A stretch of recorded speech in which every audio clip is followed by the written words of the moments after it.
Good morning friends. तो आज जो टॉपिक देखने जा रहे हैं वो पॉलिटी से रिलेटेड है। और अब पॉलिटी में जो है यूनियन एग्जीक्यूटिव देखेंगे।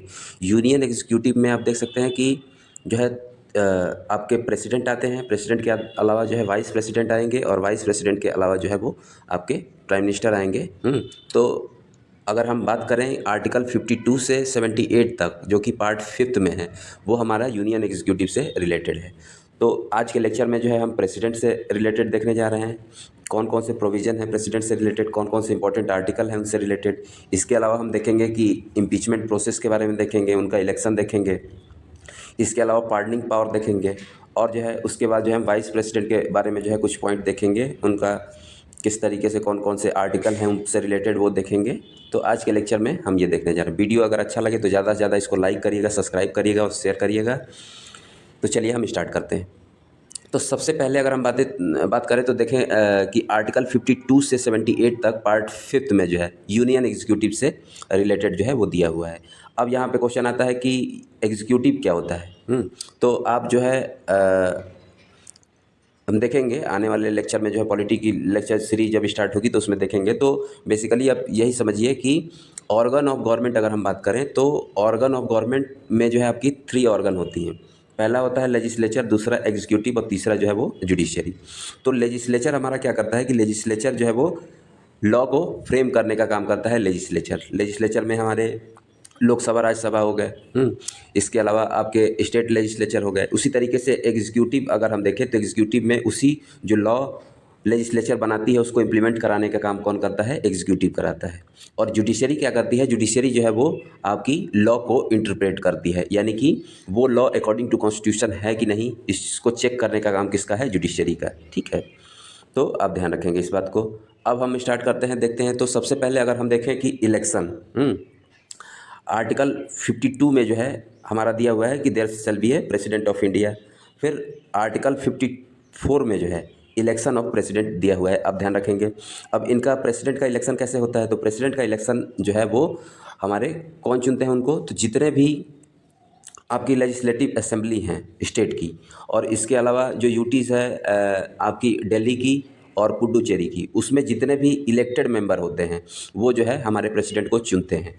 और अगर हम बात करें value of one vote, value of vote of MLA अगर देखें तो वो है total population of state upon total number of elected member in the legislative assembly into into 1/1000। तो ये आप ध्यान रखें कि ये फॉर्मूला होता है। इस तरीके से जो है हम वैल्यू ऑफ एमएलए फाइंड करते हैं।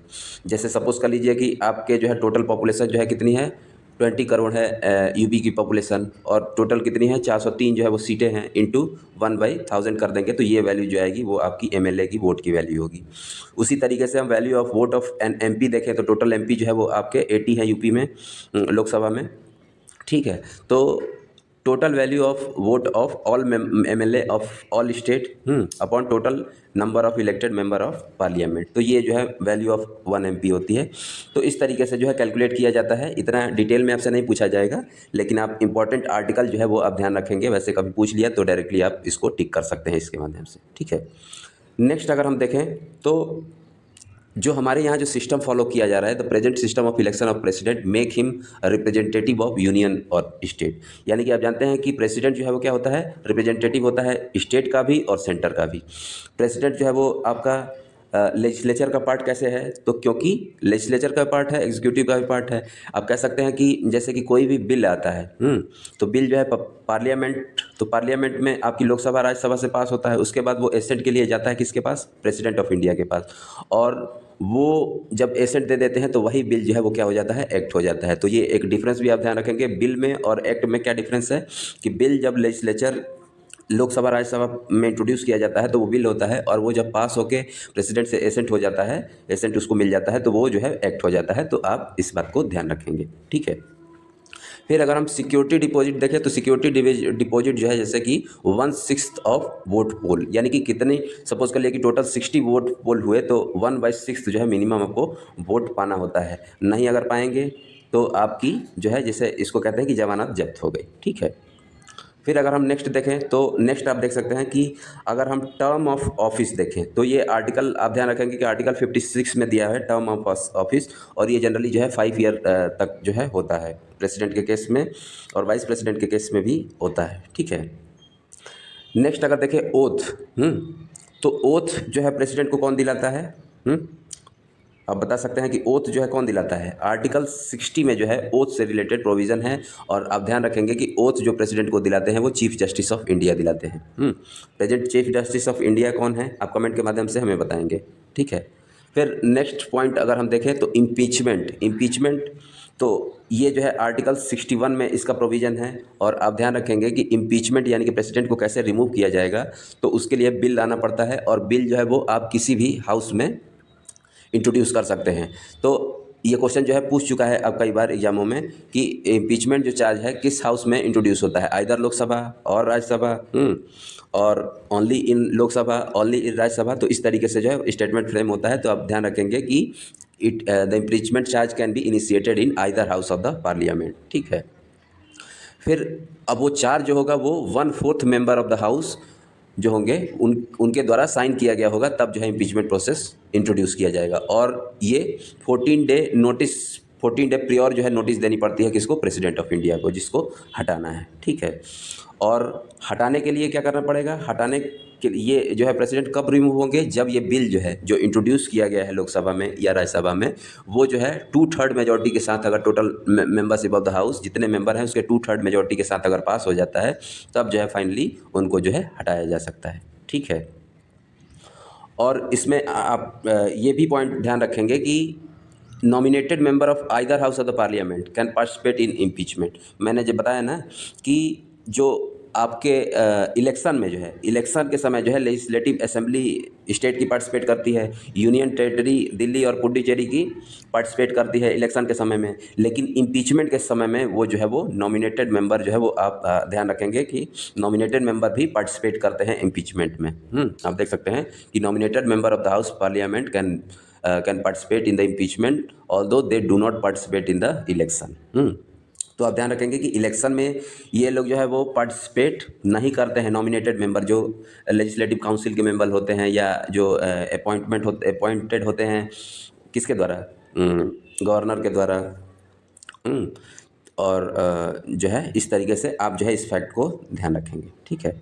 फिर अगर हम नेक्स्ट पॉइंट देखें तो नेक्स्ट पॉइंट में अगर हम देखें तो आप ये देख सकते हैं कि कूपर केस में in 1970 the SC held that the decision of president to issue ordinance can be question in the court of judicial. यानी कि आप ध्यान रखेंगे कि आर्टिकल 123 में जो है ऑर्डिनेंस पावर मेकिंग जो है किसके पास है? पावर है प्रेसिडेंट के पास, यानी कि ऑर्डिनेंस जो है जारी कर सकता है। अब ऑर्डिनेंस क्या होता है? तो सपोज़ कर लिए कि कोई भी हाउस जो है अगर वर्किंग में नहीं है, तो उस समय जो है अगर किसी मुद्दे पे जो है बिल की ज़रूरत है, तो वो बिल जो है वो ऑर्डिनेंस के माध्यम से प्रेसिडेंट जो है लागू कर सकता है। तो ये कूपर केस में कहा गया है कि SC जो है उस ऑर्डिनेंस को जो है जुडिशियल रिव्यू कर सकती है। कहीं जो पार्टी मेजॉरिटी में है वही तो नहीं लेजिस्लेचर को बाईपास करने के लिए ऐसा कर रही है, ये चेक करने के लिए ये जुडिशियल रिव्यू कर सकती है। तो आप ध्यान रखेंगे।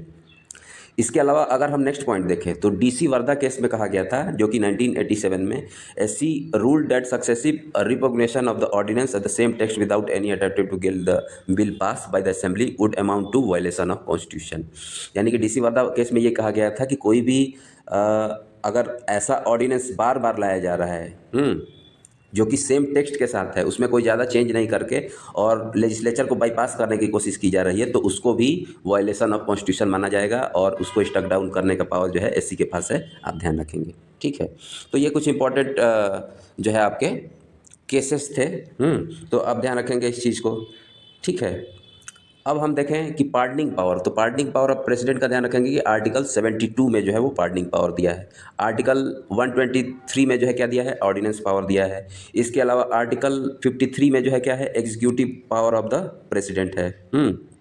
ओथ आपने देखा कि आर्टिकल 60 में है। 61 में आप देखें कि इम्पीचमेंट है। ठीक है। प्रेसिडेंट ऑफ इंडिया जो कि हो सकते हैं जो कि 52 में है। इसके अलावा मैनर ऑफ इलेक्शन जो है आप याद रखेंगे कि मैनर ऑफ इलेक्शन जो है वो आपका किस आर्टिकल में है? मैनर ऑफ इलेक्शन यानी किस तरीके से उनको चूज़ किया जाएगा, तो वो है आपका 55 में, ठीक है।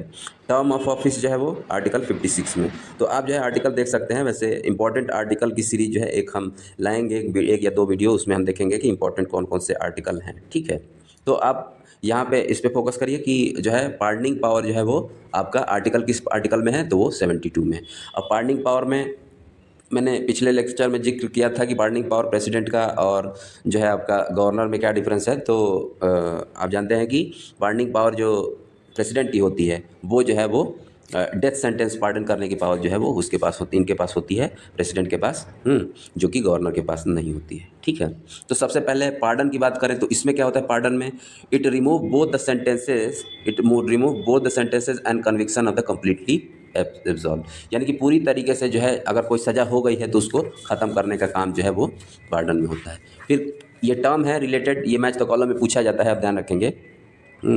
जैसे कम्यूटेशन हो गया, कम्यूटेशन क्या करता है, substitution of the one form of the punishment to lighter form. जैसे कि फांसी की सज़ा हो गई मान लीजिए, या अगर आपको जीवन कारावास हो गया, उसको चेंज करके जो है वो 20 साल में 10 साल में कम कर दिया जाएगा, यानी कि उसको सज़ा को जो है कम कर दिया जाएगा। फिर अगर हम देखें रिमिशन, तो इसमें apply reducing the period of sentence without changing the character. तो इसमें टाइम पीरियड जो है वो क्या हो जाएगा, कम हो जाएगा, और कैरेक्टर जो है वो जो भी उसका पनिशमेंट का होगा वो चेंज नहीं होगा। फिर देखें तो रिस्पाइट, तो रिस्पाइट में जो है lesser sentence in place of original one awarded, यानी कि अगर कोई सज़ा जो है भारी भरकम आपको दी गई है, आपने कोई कमिट अगर ऐसा क्राइम किया है तो उसको जो है कम करके उसके ओरिजिनल फॉर्म में भी जो है क्या किया जाता है, कम कर दिया जाएगा। फिर रिप्राइव देखें तो it implies A stay of the execution of the sentence for temporary period, यानी कि रिप्राइव में ये होगा कि कोर्ट ने जो है रिप्राइव में क्या होगा कि सेंटेंस पे जो है टेम्पररी जो है स्टे लग जाएगा, यानी कि फिर से उसको रिव्यू किया जा सकता है, ठीक है। फिर आप देख रहे हैं कि इंपॉर्टेंट आर्टिकल हैं, तो इंपॉर्टेंट आर्टिकल हमने देखा जो है री इलेक्शन ऑफ प्रेसिडेंट से, ये आपका आर्टिकल 57 में है। इसके अलावा आर्टिकल 71 में जो है dispute regarding the election of president can be refer to supreme court, यानी कि कोई भी अगर डिस्प्यूट होता है इलेक्शन से प्रेसिडेंट के, तो वो जो है कौन देखेगा, सुप्रीम कोर्ट देखेगा। तो ये इंपॉर्टेंट आर्टिकल है। इसके अलावा 56(1) में जो है टर्म ऑफ द ऑफिस, आप देखिए ये जो है जनरली 5 ईयर के लिए अपॉइंट किए जाते हैं। फिर जो है आर्टिकल 44 कॉन्स्टिट्यूशनल अमेंडमेंट के तहत जो है प्रेसिडेंट है power to send back only matter for council of ministers. तो ये जो है पार्लियामेंट हम देखेंगे तो उस समय ये रिलेट करके आपको बताएंगे कि प्रेसिडेंट के पास जो है क्या पावर है। कोई बिल अगर फिर से जैसे पास होने के बाद अगर जो है प्रेसिडेंट के पास जाता है एसेंट के लिए, और वो जो है फिर से जो है भेज देते हैं किसके पास, पार्लियामेंट के, फिर से इसको रिव्यू करिए। फिर अगर पार्लियामेंट जो है वो यानी कि लोकसभा और राज्यसभा उसको अगर पास करती है उसी बिल को, तो क्या प्रेसिडेंट के पास ये पावर है कि उस बिल को एसेंट नहीं करेंगे। तो आप ध्यान रखेंगे कि इसी बिल के तहत जो है वो भेज तो सकते हैं, लेकिन अगर दूसरी बार पार्लियामेंट अगर उसको पास कर दी तो फिर जो है प्रेसिडेंट साइन कर देते हैं उस बिल पे, ठीक है। फिर अगर हम नेक्स्ट आर्टिकल देखें तो नेक्स्ट आर्टिकल में आप देख सकते हैं कि आर्टिकल 85(2) में जो है प्रेसिडेंट में dissolve house of the people Lok Sabha on the advice of council of minister. और काउंसिल ऑफ मिनिस्टर जो है वो, काउंसिल ऑफ मिनिस्टर किस में दिए गए हैं, तो ये आप ध्यान रखेंगे कि आर्टिकल 74(1) प्राइम मिनिस्टर को और काउंसिल ऑफ ये एग्जीक्यूटिव पावर में आता है कि प्राइम मिनिस्टर और प्राइम मिनिस्टर के अलावा जो है प्राइम मिनिस्टर के एडवाइस पे जो है काउंसिल ऑफ मिनिस्टर को ओथ दिलाने का काम और अपॉइंटमेंट का काम जो है कौन करते हैं, ये प्रेसिडेंट करते हैं एग्जीक्यूटिव पावर में। जब हम डिटेल देखेंगे तो उसमें हम देखेंगे कि किस किस एग्जीक्यूटिव को जो है प्रेसिडेंट जो है अपॉइंट करते हैं, ठीक है। तो फिर देखिए अब नेक्स्ट हैं आपके वाइस प्रेसिडेंट। देखिए ये वीडियो जो है वो मेरे अनुभव के आधार पे है और इसमें जो है काफ़ी इंपॉर्टेंट फैक्ट लिए गए हैं। डायरेक्टली जो क्वेश्चन पूछे जाते हैं, ज़्यादा इधर उधर की बातें ना करके डायरेक्टली जो क्वेश्चन पूछे गए हैं प्रीवियस ईयर में उस पर जो है हम बात करते हैं, और उसी से रिलेटेड आप अगर इसको रिवाइज करके जाते हैं अपने एग्जाम में तो आपको जो है डायरेक्टली क्वेश्चन जो है यहाँ से मिलेगा, ठीक है। वीडियो अच्छा लगा हो तो ज़्यादा से ज़्यादा लाइक करिएगा, सब्सक्राइब करिए और शेयर करिए। तो नेक्स्ट जो है अगर हम देखें तो वाइस प्रेसिडेंट, तो वाइस प्रेसिडेंट जो है वो जो है आपके एक्स ऑफिशियो चेयरमैन भी होते हैं राज्यसभा के। अभी प्रेजेंट टाइम में कौन वाइस प्रेसिडेंट है आप कमेंट के माध्यम से बताएंगे। और मैं ये बता देता हूँ कि रिसेंटली उन्होंने कल जो है वो महाकुंभ जो लगा हुआ है प्रयाग में, वहाँ पर स्नान भी किया है, ठीक है। आप सोशल मीडिया देखते होंगे तो ज़रूर ही इस चीज़ को देखे होंगे, ठीक है। तो अगर प्रेसिडेंट एब्सेंस में, यानी कि प्रेसिडेंट अगर नहीं रहें, तो वाइस प्रेसिडेंट जो है वो एक्ट कर सकते हैं एज ए प्रेसिडेंट कितने जो है समय के लिए, तो आप याद रखेंगे 6 मंथ के लिए, ठीक है। फिर अब जो है ओथ अगर देखें तो ओथ जो है वाइस प्रेसिडेंट को कौन दिलाता है, तो वो प्रेसिडेंट ऑफ इंडिया दिलाते हैं, ठीक है। अब देखिए कुछ स्कॉलर जो है वाइस प्रेसिडेंट को क्या कहे हैं, इस सुपर फ्लॉस हाइनेस जो है वो कहे हुए हैं, ठीक है। अब नेक्स्ट जो है इंपॉर्टेंट आर्टिकल देखें वाइस प्रेसिडेंट से रिलेटेड, तो आर्टिकल 63 में जो है वाइस प्रेसिडेंट ऑफ इंडिया दिया हुआ है। इसके अलावा आर्टिकल 64 में जो है वाइस प्रेसिडेंट एक्स ऑफिसियो और chairman of council of state, यानी कि राज्यसभा, ये डायरेक्टली क्वेश्चन पूछा जाता है। फिर आर्टिकल 65 में जो है vice president as a president, ठीक है। फिर आर्टिकल 66 में इलेक्शन ऑफ वाइस प्रेसिडेंट, तो वाइस प्रेसिडेंट का इलेक्शन कैसे होता है ये हम देखेंगे अपने आने वाले पॉलिटी के सेक्शन में। आर्टिकल 67 में जो है term of office of vice president generally 5 year के लिए ये भी होते हैं, किए जाते हैं। फिर आर्टिकल 69 में जो है ओथ और अफर्मेशन से रिलेटेड है, हमने देखा कि इनको जो है ओथ कौन दिलाता है, तो वो जो है वो प्रेसिडेंट ऑफ इंडिया दिलाते हैं, ठीक है। फिर आज के सेक्शन में लास्ट जो है वो एक फैक्ट हम देख लेते हैं, जो कि एक स्टेटमेंट से रिलेटेड है। N.A. पालकीवाला, ये जो है एक एमिनेंट ज्यूरिस्ट थे, जो कि कॉन्स्टिट्यूशनल एक्सपर्ट थे। उन्होंने प्रियम्बल को क्या कहा था, तो प्रियम्बल को कहा था कि identity card of the constitution. तो ये स्टेटमेंट जो है आप डायरेक्टली अगर मान लीजिए मेंस भी दे रहे हैं, तो उसमें आपको आंसर राइटिंग में अगर क्वेश्चन प्रियम्बल से रिलेटेड है, तो इस स्टेटमेंट को आप जो है डायरेक्टली अपने कंक्लूजन वाले सेक्शन में जो है डायरेक्टली इसको लिख सकते हैं कि N.A. Palkhivala an eminent jurist and constitutional expert call the preamble as a identity card of Indian constitution. तो इस तरीके से आपके जो है वो आंसर राइटिंग में भी ये मदद होगी, ठीक है। तो आज के लिए इतना ही। वीडियो अच्छा लगा हो तो ज़्यादा से ज़्यादा लाइक करिएगा, सब्सक्राइब करिएगा और कमेंट के माध्यम से अपना सुझाव भी दिया करिएगा, ठीक है। धन्यवाद आज के लिए।